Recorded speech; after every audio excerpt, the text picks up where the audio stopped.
कई लोग कहते हैं श्राद्ध पक्ष में गाड़ी नहीं लेना चाहिए, कोई कहता है श्राद्ध पक्ष में सोना नहीं लेना चाहिए, कोई कहता है श्राद्ध पक्ष में ये कोई अच्छे कार्य नहीं करना चाहिए, मकान का सौदा मत करो, गाड़ी मत लो, ये मत करो, वो मत करो।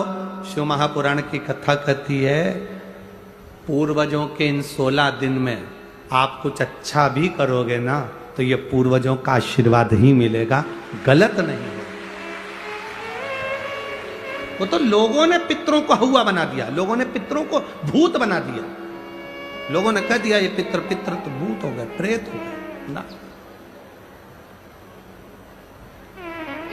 अभी कथा में आपने सुना था सबसे सुंदर लोक कौन सा बताया? जम के बोलो जरा। कौवा कैसा था? आर्यमा स्वामी भी सुंदर, कौवा भी सुंदर, पितर लोक में जितने पितर रहते हैं वो बड़े सुंदर रहते, बड़े सुंदर।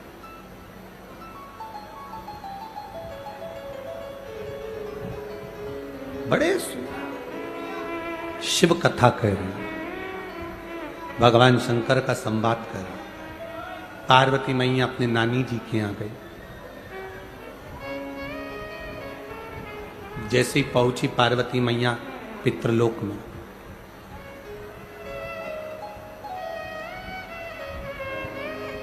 पितृलोक में पहुंचते से पार्वती जी ने क्या देखा कि वहां बहुत सारी कुसा रखी हुई है। क्या रखी हुई है? कुसा।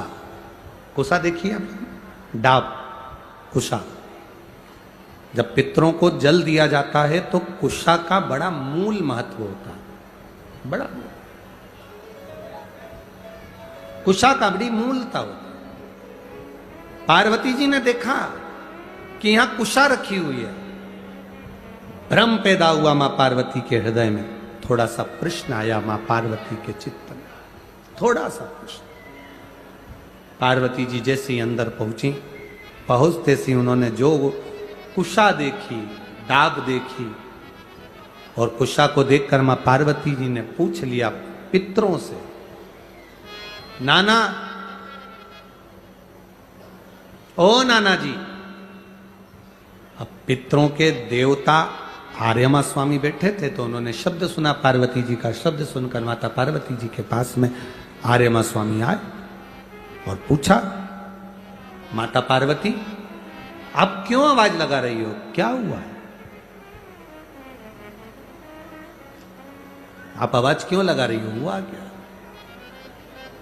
पार्वती जी ने कहा, मैं मेरे नाना के घर में आई हूं, पर इतना सारा कुशा रखा देखा है, डाब रखा देखा है, तो मैंने पूछा कि ये कुशा, ये डाब क्यों रखा?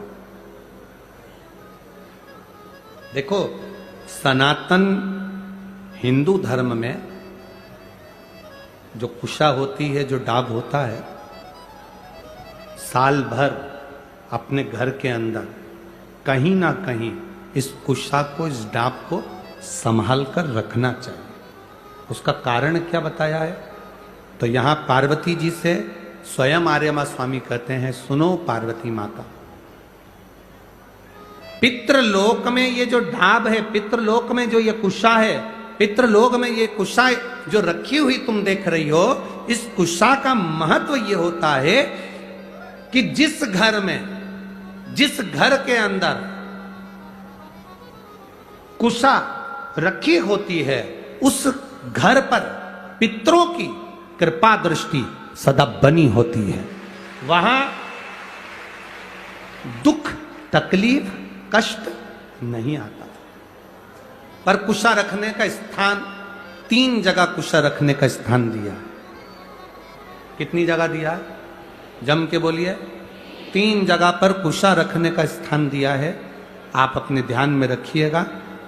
देव पितर जो शिव महापुराण की कथा चल रही है, इससे आपको सीखना है और जनमानस तक आपको ये चीजें रखना है, जिससे हमारा सनातन धर्म में ये बात मालूम पड़े कि कुशा का महत्व क्या है, कुशा कहाँ रखी जाती है और कुशा के जल से तर्पण क्यों दिया जाता है। ये बहुत समझने वाली बात है।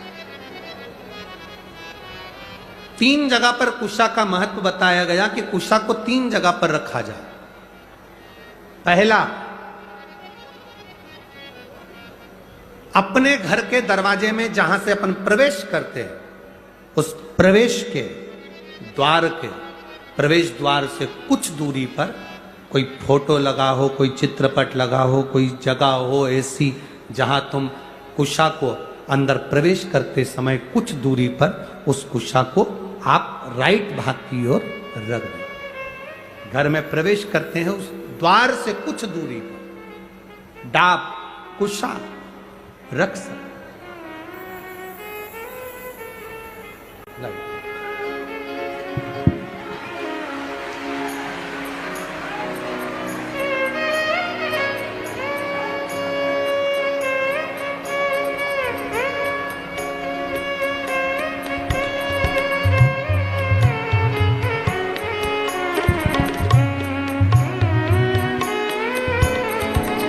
एक बार देवादिदेव महादेव का जय घोषारा।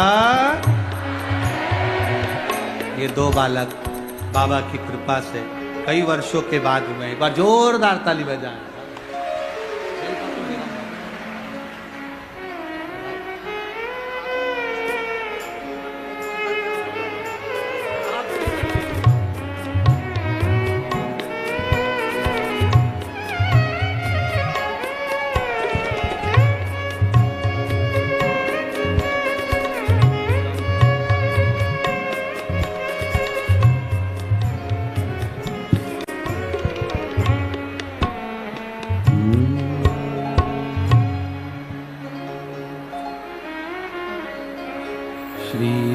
शिवाय नमस्तुभ्यं, श्री शिवाय नमस्तु। खड़े नहीं होगे, इसको बोलने के समय पर बैठे बैठे आपको जाप करना है। बैठे बैठे, खड़े होकर नहीं। श्री शिवाय नमस्तुभ्यं, श्री शिवाय नमस्तु, श्री शिवाय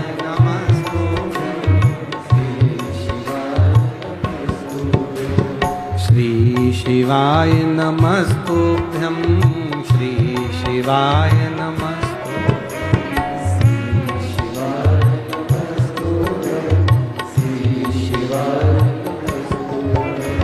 श्री शिवाय नमस्तुभ्यं, श्री शिवाय नमस्तुभ्यं,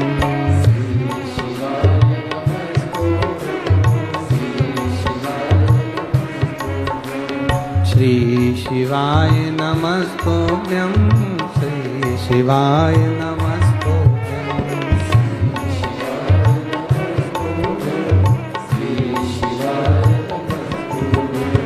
श्री शिवाय नमस्तुभ्यं, श्री शिवाय नमस्तुभ्यं, श्री शिवाय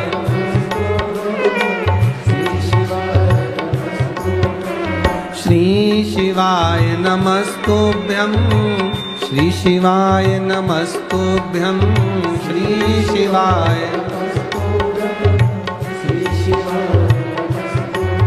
ओ श्री शिवाय नमस्तुभ्यं, श्री शिवाय नमस्तुभ्यं,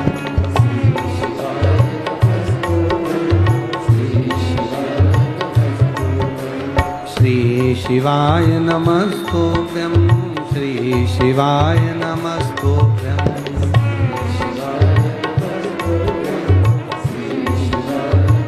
हर हर महादेव। भगवान शिव की कथा कर रही है। डाब को, कुशा को 3 जगह पर, पहला द्वार से अंदर प्रवेश करते समय सीधे हाथ पर कहीं पर भी रख सकते। दूसरा, पूजन का जो स्थान हो, पूजन की जो जगह हो, वहां अगर कुशा नहीं रख सको तो कुशा का आसन जरूर रखो। अगर कुशा नहीं रख सकते तो कुशा का आसन जरूर। तीसरा,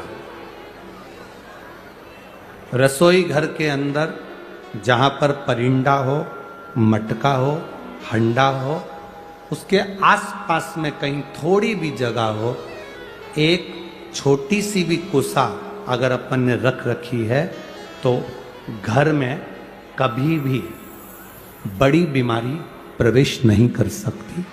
एक कुसा भी अगर हमने रखी है, एक डाब भी हमने रखी है, जिसने जिंदगी में एक बार शिव महापुराण की कथा सुन ली तो पितरों को समझ जाएगा कि पितर हैं क्या। सारे लोकों में सबसे सुंदर लोक है पितर लोक। कारण क्या है? तुम्हारे यहां दिवाली साल में एक बार मनाई जाती है, देवलोक में दिवाली साल में एक बार मनाई जाती है, नाग दीपावली के दिन। पितृलोक में दीपावली रोज मनाई जाती है।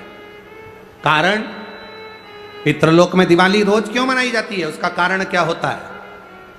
लक्ष्मी जी ने नारायण से पूछा, ब्रह्माणी ने ब्रह्मा जी से पूछा, इंद्राणी ने इंद्र से पूछा, एक बात बताओ, तुम दिन भर बैकुंठ में नहीं रहते हो नारायण, आप कहां चले जाते हो? भगवान विष्णु ने कहा, मैं बता नहीं सकता कि मैं दिन भर कहां जाता हूं। नहीं, आज तो आपको बताना पड़ेगा कि तुम दिन भर कहां जाते हो, तुम दिन भर रहते कहां हो, कहां पहुंच जाते हो दिन भर, आपको बताना पड़ेगा, ये आपको बोलना पड़ेगा। भगवान नारायण कहते हैं, मैं नहीं बता सकता। सुबह शाम घर पर आते हो, दिन भर गायब रहते हो, आखिर जाते क्या हो? पत्नी पति से क्यों ना पूछे? तुम भी अपने पति से पूछ सकती हो, क्यों दुकान तो 8 बजे बंद हो गई थी, 11 बजे आ रहे हो, कहां थे श्रीमान? पूछ सकती है, पत्नी का फर्ज है पूछना, और पूछना चाहिए भी, पूछना चाहिए, उसमें क्या दिक्कत है? पति को बताना भी चाहिए अपनी पत्नी को कि मैं वहां गया था तो मैं आते आते मंदिर होते हुआ आया तो ऐसा हुआ, तो पूरी पूरी बात बताओ कि ऐसा हुआ, बताना चाहिए। धर्म पत्नी को बताना चाहिए कि मैं गया था, ये काम था, वो काम था। लक्ष्मी जी ने पूछा, तुम दिन भर कहां रहते हो? भगवान विष्णु ने कहा, मैं बता नहीं सकता, बताना पड़ेगा। तब नारायण ने कहा, फिर नारायण बोले, नारायण ने कहा कि देखो लक्ष्मी, बात ऐसी है कि पितृलोक इतना सुंदर लोक है, इतना सुंदर लोक है कि जहां जितने पितर निवास करते हैं उनके घर का कोई व्यक्ति अगर कथा सुनने जाता है, मंदिर जाता है, अगरबत्ती लगाता है, दिया लगाता है, या पूजन आराधना करता है, या भूलवश भी कहीं भगवान की कथा में जाकर बैठ जाता है, जितनी देर उसके घर का व्यक्ति कथा में बैठता है, नारायण कहते हैं उतनी देर मैं उसके घर के पितरों के कंधे पर हाथ रखकर कथा को श्रवण करता हूं।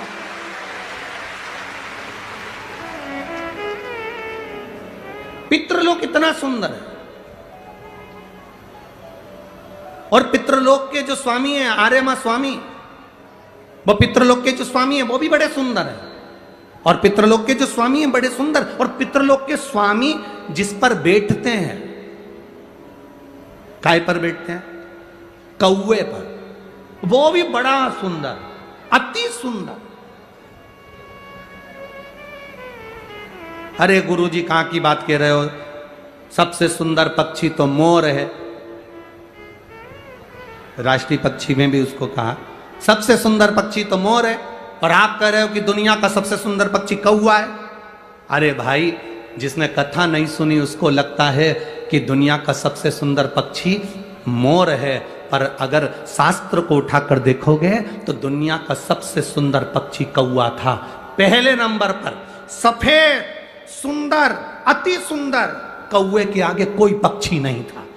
वो तो ब्रह्मा जी ने पृथ्वी पर यज्ञ करा, और पृथ्वी पर जब यज्ञ करना चाहा ब्रह्मा जी ने, तो उस समय पर ब्रह्मा जी ने कहा, मुझे इस पृथ्वी पर यज्ञ करना है, इस जमीन को लीपने के लिए अमृत की जरूरत है। जैसे अपन गाय का गोबर लीपने के लिए लाते हैं, वैसे ब्रह्मा जी ने कहा इसको लीपने के लिए अमृत चाहिए। अमृत कौन लेकर आएगा? कोई आगे नहीं आया, तब ब्रह्मा जी ने कौवे को बुलाया, ए कौवा, तुम अमृत लेकर आओ, क्योंकि तुम्हारी दृष्टि बड़ी प्रबल है, तुम अमृत को ढूंढ कर ला सकते हो।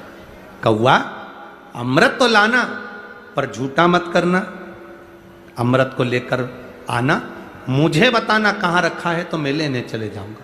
कौवे ने कहा जो आज्ञा ब्रह्मदेव। कौवा आर्यमा स्वामी को नमन करा, प्रभु ब्रह्मा जी का काम है, मुझे जाना पड़ेगा। कौवा बड़ा सुंदर था, बुद्धिमान था, तो कौवे को भेज दिया। इसलिए रामचरितमानस में काकभसुंडी की कथा बार बार आती है। गरुड़ और कौवे की कथा आ रही है। कौवा कितना विद्वान था, चला अमृत का पता लगाने के लिए। जब कौवा चला, अमृत का पता लगाते लगाते लगाते लगाते कौवे ने संकल्प ले लिया था कि जब तक अमृत नहीं मिलेगा मैं मुख झूठा नहीं करूंगा, पानी तक नहीं पीऊंगा। भूखा प्यासा कौवा दौड़ता रहा। आर्यमा स्वामी से कहकर कौवा दौड़ते दौड़ते दौड़ते दौड़ते जाए। बहुत दिन हो गए, तब कौवे को अमृत मिला। अमृत मिला तो कौवे को लगा बहुत तेज प्यास लग रही है, करूं क्या। कौवे ने उस अमृत को झूठा कर दिया। ब्रह्मा जी को आकर कहा, स्वामी अमृत वहां रखा हुआ है, पर बात इतनी सी है कि मैंने उस अमृत को झूठा कर दिया। ब्रह्मा जी को क्रोध आ गया। ब्रह्मा जी ने कहा, रे कौवे, तू सफेद होकर सुंदर होकर तूने ऐसा काला काम कर दिया, ऐसा बेकार काम करा, तूने अमृत को झूठा करा और ऐसा काला काम तूने करा। मैं तुझे श्राप देता हूं कौवे, तू गोरे से काला हो जाएगा। तूने अमृत को झूठा करा, इसलिए तेरी वाणी कर्कश हो जाएगी, तेरी वाणी कर्कश हो जाएगी। अमृत को कौवे ने झूठा करा था, इसलिए सारे पक्षी जल्दी मरते हैं, पर कौवा इतनी आसानी से नहीं मरता। कौवा इतनी आसानी से नहीं मरता। सारे पक्षी जल्दी मरते हैं, पर कौवा आसानी से नहीं मरता। तेरी वाणी कर्कश होगी तो काला होगा। सुंदर कौवा काला हो गया। आर्यमा स्वामी ने देखा कि मेरा कौवा, मैं जिस पर बैठता हूं, ये काला हो गया। आर्यमा स्वामी ने ब्रह्मा जी से कहा, आप क्या चाहते थे। ब्रह्मा जी कहते हैं, मुझे यज्ञ करना था, जमीन को लीपना था, कौवे ने अमृत झूठा कर दिया। क्यों चिंता करते हो, अमृत तो अमृत है, कोई झूठा भी कर देगा तो अमृत की शान कहां घट जाएगी। अमृत की क्या शान घटना। आर्यमा स्वामी ने कौवे से कहा, तू चिंता मत कर। आर्यमा स्वामी बोले, कौवे तू चिंता मत कर, आज मैं तुझको एक कार्य देता हूं। जब 16 श्राद्ध आएंगे, कौवा जिस जीव की जो तिथि होगी, मान लो किसी की चतुर्थी तिथि है, उस चतुर्थी तिथि पर तुझे छोड़ने के लिए पृथ्वी पर पितरों को जाना पड़ेगा। जब उनके छत पर तो पितरों को छोड़ने के लिए जाएगा, कौवा जब तू वापिस आएगा, तेरे लिए छत के ऊपर भोजन रखा रहेगा। जिसकी छत पर भोजन रखा मिल जाए, उसको तू पाएगा तो पितृ तृप्त होंगे। कौवे ने कहा, मेरे द्वारा पितृ तृप्त होंगे। कौवा नहीं, जब पितर वापिस आएंगे, पितृलोक में रहेंगे, उनको 1 वर्ष के अंदर जब भूख लगेगी, तब कौवा तू अपनी चोंच में उनकी छत से जो भोजन लेकर आएगा, अपनी चोंच से निकालकर उन पितरों को देगा, जिससे उनका कल्याण होगा और वो आशीर्वाद प्रदान करेंगे, वो वर प्रदान करेंगे। हम नहीं पहचानते हमारे शास्त्रों के विधानों को, हमने कह दिया ये अच्छा है, हमने कह दिया वो अच्छा। उसको समझो क्या कि श्रेष्ठता कहां है। शिव तत्व की प्राप्ति का एक आनंद बिंदु है। 9:15 पर एक भगवान देवादिदेव महादेव की आराधना होती है। ये कोई प्योर वाले महाराज ने बनाकर नहीं बताई कि 9:15 पर आराधना होती है। हमारे शास्त्रों में भी उसका उल्लेख है, शिव महापुराण में भी उसका वर्णन है। एक पूजा होती है 9:15 की रात्रि। कभी आप सब तो कुबेरेश्वर बाबा की धरा पर हो, कंकर शंकर की भूमि पर हो, आप तो हो। कभी जो आस्था चैनल पर सुन रहे हैं, जो फेसबुक यूट्यूब पर श्रवण कर रहे हैं, कभी मौका लग जाए तुमको तो ये कुबेर भंडारी की भूमि पर कंकर शंकर की धरा पर आकर रात्रि को 9:15 पर बैठकर एक बार शंकर को अपने दिल की बात श्री शिवाय नमस्तुभ्यम के साथ में कहकर बाबा से विनती कर जाना जरूर और फिर वापस 3 महीने में आकर बताना कि बाबा तुम्हारी बात को सुना कि नहीं। शिव तत्व की प्राप्ति। यहाँ एक बच्चा बैठा है जो 17 साल का हो गया था, जो चल भी नहीं पाता था और बोल भी नहीं पाता था। 17 वर्ष का बच्चा, पत्र पटना के पास बिहार, सीता देवी है। मैं बिहार राज्य पटना जिले से बाबा के धाम आई हूं। कहीं बैठी हो? सीता देवी बिहार राज्य पटना जिले से आई है। कहीं बैठी हो तो हाथ हिला सकते हैं। हाथ हिला दो एक बार।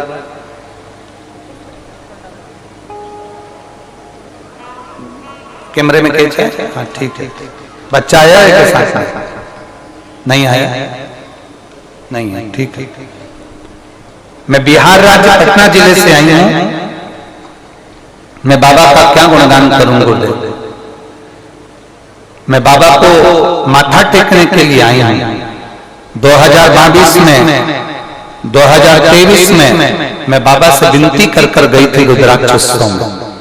भीड़ तो यहाँ रहती है गुरुदेव, पर बाबा से जो कहकर जाते हैं ना, बाबा सुनता बहुत जल्दी है। मेरा कई सालों से मैं वर्णन करना चाह रही, मेरे बाबा इकलौता पुत्र है जिसका नाम आशीष है। उसे रोग घेर लिया था, रोती थी उसको देखकर। 17 साल का हो गया था, न चल पाता था न बोल पाता था, पर मेरे बाबा ने ऐसी कृपा कर दी। मैं 22 में आई, 23 में आई, बाबा के धाम में बस कहने के लिए आती हूँ। शिव पुराण में ये रुद्राक्ष उत्सव नहीं है गुरुदेव, ये भोलेनाथ जी से एक माता पिता अपने दिल की बात कहने के लिए आते हैं। गुरुदेव, मेरा 17 साल का बेटा बोल नहीं पाता, चल नहीं पाता, उसको देखकर मैं दुखी होती थी, पर मेरे बाबा ने ऐसी कृपा कर दी। यहाँ से मैं कंकर ले गई, रुद्राक्ष लेकर गई और उस कंकर पर जल चढ़ाती, पूजन करती, रुद्राक्ष का जल शिव जी को चढ़ाकर बेटे को पिलाती। बाबा का क्या गुणगान करूं गुरुदेव। बाबा को नमन करने आई हूं। 3 महीने भी मेरे बाबा ने नहीं लगाए, 1.5 महीने में मेरा बेटा चलने भी लगा और बोलने भी लगा। अब मेरा बेटा खुद चलकर मंदिर जाता है और बाबा का जय घोष लगाता है और गुरुदेव श्री शिवाय नमस्तुभ्यम बोलता है, भगवान शंकर की भक्ति करता है। मैं बाबा को धन्यवाद देने के लिए बैठो। श्री शिवाय नमस्तुभ्यम। शिव तत्व की प्राप्ति।